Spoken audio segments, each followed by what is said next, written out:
Hello student, आज इस video के माध्यम से आपको हम बोर्ड का पेपर सॉल्व करना सिखाएंगे जो कि 2024 में किस प्रकार पेपर आएगा। और मेरी इस वीडियो को आप शुरू से लेकर अंत तक ज़रूर देखिएगा और चैनल पर अगर नए हैं तो सब्सक्राइब कर लीजिए और मेरे वीडियो को लाइक करना मत भूलिएगा। और भी बहुत सी ऐसी वीडियो देखने के लिए मेरे चैनल को सब्सक्राइब कर लीजिए। चलिए शुरू करते हैं। पेपर को 15 मिनट निकाल कर पहले आप पूर्णतः कायदे से पढ़ लीजिएगा। पेपर में सारी चीज़ें दी गई हुई हैं। पेपर ए और बी दोनों सेक्शन में बटा हुआ है और पेपर में 20 मल्टीपल चॉइस क्वेश्चन है जो 1 मार्क्स का है। और जो 1 मार्क्स के क्वेश्चन है उसको आपको OMR शीट में भरना है। उसमें कोई काट पीट नहीं करनी है, मार्कर नहीं लगाना है आपको, ना तो वाइटनर का प्रयोग करना है। इन सब बातों का ध्यान देना है। चलिए नीचे आते हैं। पार्ट ए में मल्टीपल चॉइस टाइप्स क्वेश्चन है। एक पैरा दे दिया गया है। इस पैसेज के माध्यम से कुछ क्वेश्चन हैं, कुछ क्वेश्चन पुटअप किए गए हैं और इसके आंसर इसमें से ढूंढकर आपको फिल करने हैं। देखिए ये पैरा है। It is not luck but labor that make a man. Luck, says an American writer, is ever waiting for some things to turn up. Labor, with keen eyes and strong will, always turn up some things. Luck lies in the bed and wishes the postman. अब ये paper में जो इस तरीके से दिया हुआ एक पैसेज और कुछ क्वेश्चंस हैं उसके। देखिए क्वेश्चन नंबर इसका 1 दिया हुआ है कि which one of the following statement sum of the meaning of the passage. इसमें पूछा गया है और इसके 4 ऑप्शन दे दिए हैं। उसमें से जो आंसर सही है उस पर आप टिक कर दीजिए। जैसे मान लीजिए इसका आंसर ये सही है तो इस पर हमने टिक कर दिया। फिर ये है कि which one of the statement is true about the passage. इसमें पूछा गया है कि कौन सा पैसेज में ट्रू मतलब सही चीज़ बताई गई है। तो इसका आंसर जैसे मान लीजिए ये सही है, success is exactly proportionate to hard work. इस पर हम टिक कर देते हैं। फिर इसी तरीके से आगे बढ़ते हैं कि which word is the passage is opposite of failure. इस पैसेज में फेल्योर का मतलब होता है असफलता। असफलता का अपोजिट क्या हो जाएगा तो सक्सेस हो जाएगा। तो सक्सेस पे हमें टिक लगा देना है और इसको OMR शीट में भर देना है। फिर क्वेश्चन आया कि choose the correct option to the following.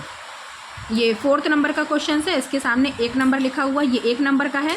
इसमें है कि as soon as I reach the school the bell. तो इसमें आपको 4 ऑप्शन दिए हुए हैं। रिंग्स है, विल रिंग है, रैंग है और हैज़ रैंग है। तो रैंग सही है, रैंग पे आप निशान लगा देंगे। He had to repent what he had done. इसमें भी ऑप्शन दिए हुए हैं एट, ओवर, ऑफ, फॉर। तो फॉर सही है तो फॉर लगा देंगे। फिर क्वेश्चन है आपका the Ganga is holy river, identify the adjective. आपको इसमें विशेषण छाटना है, अब एडजेक्टिव छाटना है सॉरी। तो उसमें आपको हॉली पे लगा देना है, निशान लगा देना है। चलिए आगे बढ़ते हैं। अब देखिए 7 नंबर का क्वेश्चन है rearrange the following word constructor to the clusters to make a meaningful sentence. जैसे यहाँ पर इसको अरेंज करना है, ये इसको जो है रिऑर्डिंग जो वर्ड है इसको सही से लगाना है। जैसे लिखा है he lot a money of borrowed me from. तो इसमें देखना है कि कौन सा सही है, उस पर टिक लगा देना है। तो इसमें ये वाला सही है कि he borrowed a lot of money from me. उसने मुझसे कुछ रुपए, बहुत से रुपए उधार लिए हैं। फिर नेक्स्ट है आपका ये है कि विच of the following words is misspelled. Misspelled का मतलब होता है गलत लिखा हुआ है। कौन सा वर्ड है जो कि गलत लिखा हुआ है। तो इसमें आपका है बिलीव है, अचीव है, इसकी स्पेलिंग आपको देखनी है। तो ये इसकी स्पेलिंग, बिलीव की स्पेलिंग मिस्टेक है, तो इस पर आपको निशान लगा देना है। फिर है रीड द पैसेज। 9 नंबर का क्वेश्चन है read the passage given below, choose the correct option to answer and the answer that follow. इसमें से दिया गया है कि I knew the oppressor must be liberated just as surely as the oppressed. A man who takes away another man's freedom is prisoner of hearted. इस passage को आपको पढ़ लेना है। पढ़ने के बाद इस पैसेज को, इसमें जो क्वेश्चन पुटअप हुआ है कि who according to Mandela is not free. ये नेशनल मंडेला वाले लेसन का है कि मंडेला के हिसाब से कौन नहीं फ्री है। तो इसमें से हो जाएगा ऑपरेसर। ऑपरेसर पे आप टिक लगा देंगे। फिर नेक्स्ट क्वेश्चन की तरफ बढ़ते हैं। A man who take always नहीं sorry, away another man's freedom is, इस पर कौन सा 4 ऑप्शन दिया है? वाइट है, क्रिमिनल है, र्यूड है, ए प्रिजनर ऑफ हार्टेड। तो आप ए प्रिजनर ऑफ हार्टेड पे लगा देंगे निशान। अगर इस तरीके से आप दोनों आंसर लिख देते हैं तो दोनों का आपको एक एक नंबर, ये 2 नंबर का पूरा मिल जाता है। इसी तरीके से सही और बिल्कुल सही तरीके से करिएगा, काट पीट मत करिएगा पेपर में, पेपर बहुत ही ध्यानपूर्वक करिएगा। चलिए क्वेश्चन नंबर 11 की तरफ बढ़ते हैं। Choose the correct option to the answer the following questions. According to Mandela what is the greatest wealth of nation. Mandela के हिसाब से सबसे बड़ी वेल्थ क्या था राष्ट्र का? तो इसमें है पीपल, मंडेला के हिसाब से अकॉर्डिंग, तो इस पर पीपल पे लगा दीजिएगा। फिर क्वेश्चन है, ये MCQ क्वेश्चन है, शॉर्ट क्वेश्चन है। तो what did Lencho think of the post office employees. जब लेंचो के पास पूरा पैसा नहीं पहुंचा था तो उसने पोस्ट ऑफिस के एम्प्लॉयज़ को क्या कहा था? बंच ऑफ क्रुक्स कहा था। ठीक है, इस पर भी अगर आप करते हैं तो आपको पूरा नंबर, ये 1 नंबर का है, मिल जाता है। और इसी तरीके से आप पेपर को हल करते चलिएगा और साफ़ और सुथरे तरीके से लिखिएगा। चलिए क्वेश्चन नंबर 13 की तरफ बढ़ते हैं। इसमें दिया है कि why does Anne want to keep a diary. ये एनी फ्रैंक वाले लेसन का है कि वो डायरी क्यों रखना चाहती थी। तो she has no close friend. पहले आप इसको अच्छे से पढ़िएगा चारों ऑप्शंस को।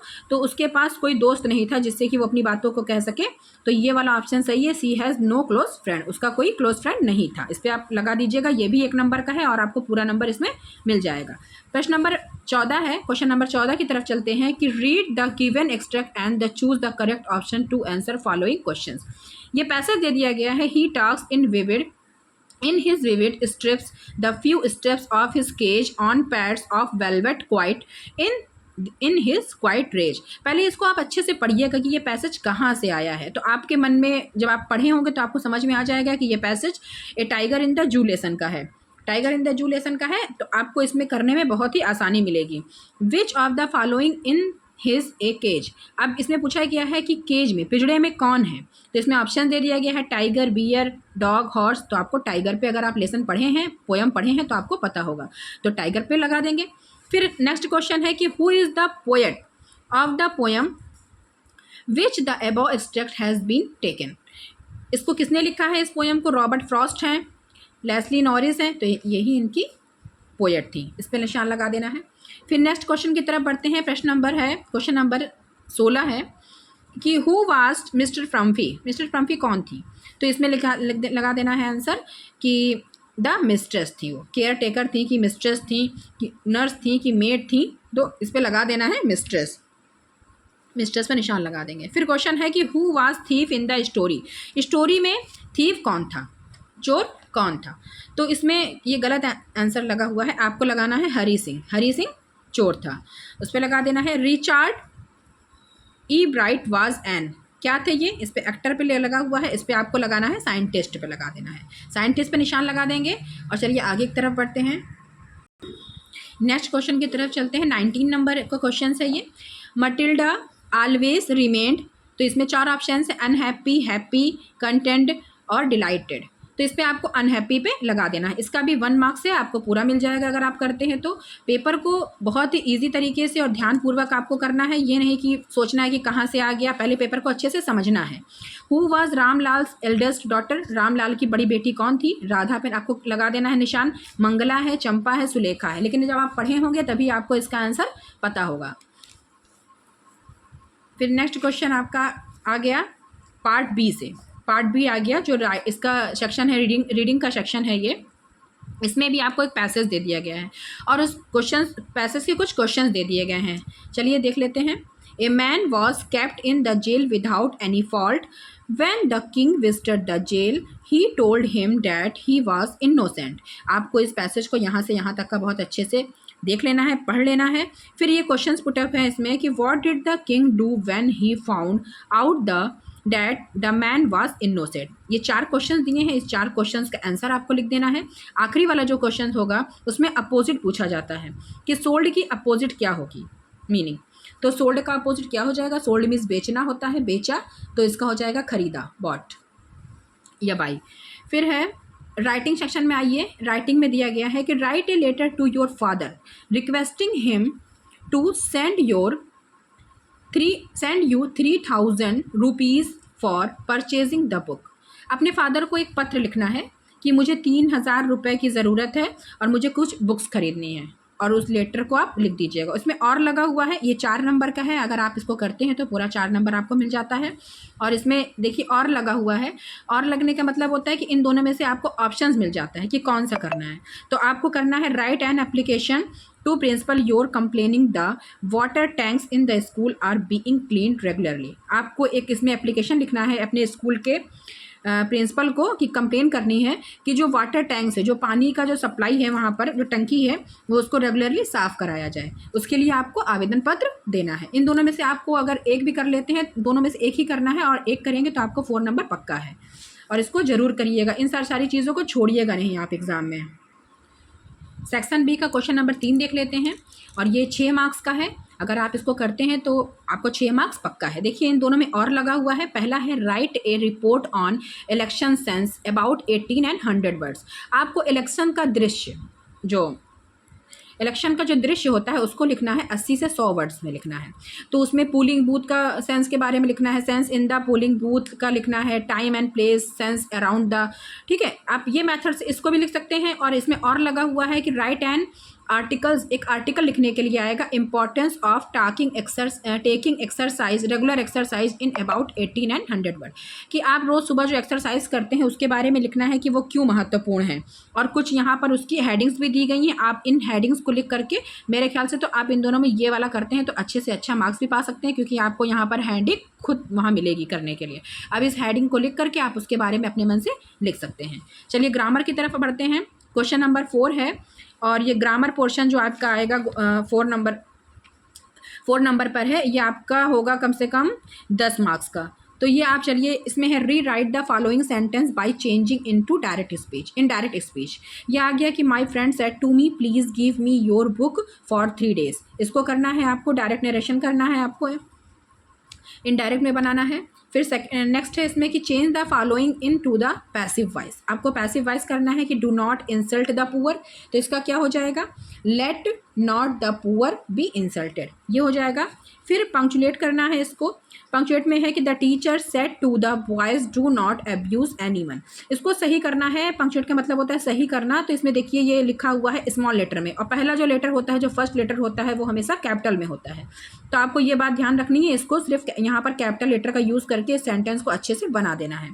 फिर चलिए बढ़ते हैं ट्रांसलेशन की तरफ। ये भी आपका 4 नंबर का है, और ये बहुत ही आसान ट्रांसलेशन है। और ट्रांसलेशन की वीडियो देखने के लिए आप मेरे चैनल को सब्सक्राइब कर सकते हैं, और उसमें हर प्रकार का ट्रांसलेट और ग्रामर बताया गया है। ईमानदार व्यक्ति सच्चाई का मार्ग कभी नहीं छोड़ता है, वह परिश्रमी होता है, वह दूसरों का हिस्सा नहीं लेना चाहता है, वह सादा जीवन उच्च विचार पसंद करता है। इसका आप ट्रांसलेट कर देते हैं तो आपको 4 नंबर पक्का मिलना है।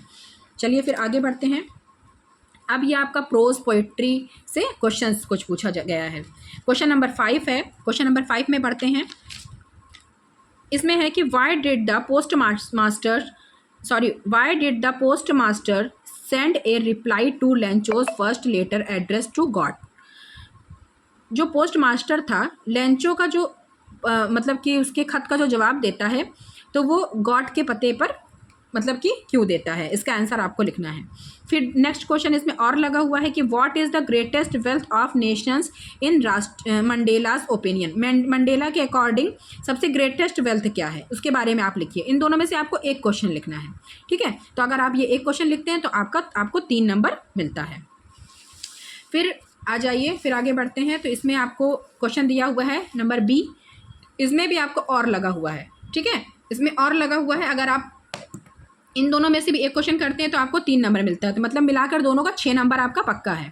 What does Anne Frank say about her father and grand mother in her diary. अपनी डायरी में एनी फ्रैंक अपनी दादी माँ और अपने पिता के बारे में क्या लिखती है, आपको इसको बताना है। फिर है how did Valli save money for the bus ticket. ये madam ride in the bus lesson का है। इसमें बताया गया है कि जो वल्ली रहती है वो अपने टिकट के पैसे, बस टिकट के पैसे किस प्रकार इकट्ठा करती है, सेव करती है। इन दोनों में से एक क्वेश्चन आपको कर लेना है। दोनों क्वेश्चन बहुत ही ईजी है और इसका आंसर मेरी वीडियो पे आपको मिलेगा। फिर है क्वेश्चन नंबर 6 है कि व्हाट, ये लॉन्ग क्वेश्चन है, 60 वर्ड का कम से कम आपको लिखना है, कम से कम अराउंड 60 वर्ड का होना चाहिए। ये क्वेश्चन आपको 4 नंबर दिलाएगा। What were difficulties faced by national Mandela in achieving freedom for his people, ठीक है। फिर नेक्स्ट क्वेश्चन है कि why did Anne Frank maintain a diary. इन दोनों क्वेश्चन में से आपको एक ही क्वेश्चन करने हुए हैं। देखिए यहाँ पे और नहीं लगा हुआ है, लेकिन यहाँ पर ऊपर एनीवन लिखा हुआ है। फिर क्वेश्चन नंबर 7 की तरफ चलते हैं कि ये लिखा हुआ है कि how has the poet observe nature in the poem dust of snow. Dust of snow आपकी पोएम है, ये पोइट्री से दी गई है और इसमें बताना है how has the poet observe the nature. इन दोनों में देखिए और लगा हुआ है, या तो आप ये लिखिए, ये तो right 4 lines any poem prescribed in your syllabus. जो आपके सिलेबस में 4 लाइन की पोएम आपको याद हो, और do not copy the lines given in the question paper. और क्वेश्चन पेपर में वो पोएम ना आई हो तब आप पोएम लिख सकते हैं। इन दोनों में से एक करना है, तो आपको अगर 4 लाइन की पोएम याद है तो आप वो लिख सकते हैं।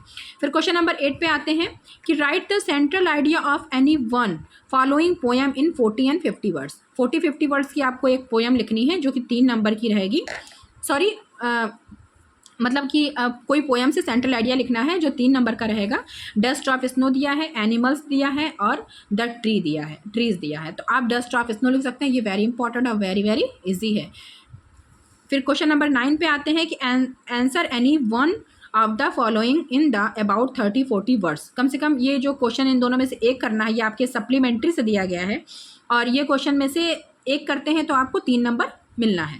तो what was the only way to save tricky. ये क्वेश्चन चाहे ये करिए कि what kind of Hari Singh was.